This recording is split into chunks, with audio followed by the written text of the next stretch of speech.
Hey guys, Jordan and Dustin here with Anytime Fitness weekly tip. We're going to talk about squats today. The squats are a fundamental move for nearly all lower body exercises. You need to know how to do squats in order to do just about anything else. So the key to a good squat is weight on the heels, toes staying almost up, not too far up, but a little up. Heels never come off the ground, your knees stay behind your toes, your chest is up, tall. You don't want to bend over too much. Just some basic keys to a good squat. Dustin here will do a quick demonstration of a good one. And again. Perfect. As you can see, his lower legs are almost perfectly straight up and down. His toes almost come up off the ground just slightly, and his heels are nice and flat on the ground. Let's watch it one more time.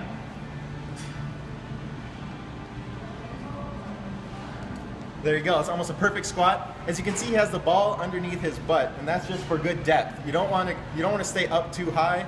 You want to get your butt less than 90 degrees down. That'd be a complete rep, that'd be a good squat. There's a few things that are not good. Dustin here is going to demonstrate staying off your heels and having your heels come off the ground.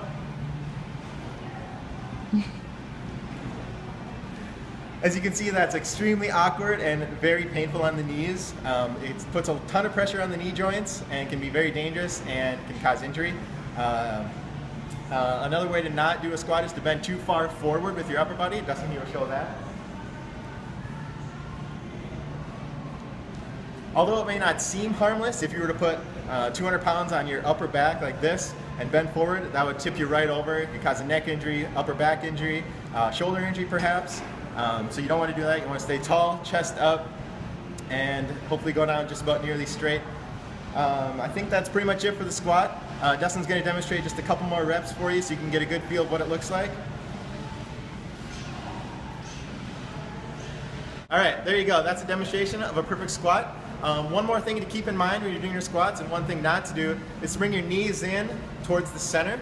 That can cause some serious pressure as well on the knees and can cause injury. Dustin here is going to demonstrate what I mean by that.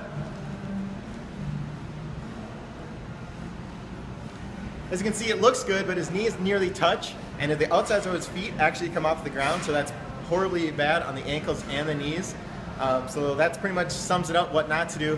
One more thing to keep in mind to complete your rep at the top of the squat is to extend your hips forward and lock out your hips and your knees. Dustin here is going to demonstrate what I mean by that and going to show what it is when you don't complete it.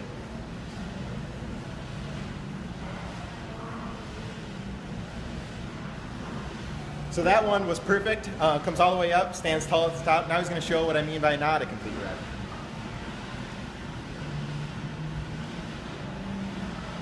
Perfect. As you can see, he kind of stays hunched. He doesn't stand up tall.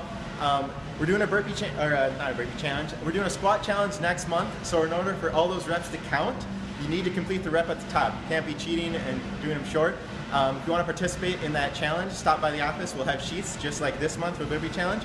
There's also ways to do modified squats. You can do them with the box, as Dustin here will demonstrate in a minute, or you can do them with the TRX suspension trainer just by hanging onto the handles. So if you're uncomfortable with doing a full squat freestanding, use the boxes Dustin here is going to show.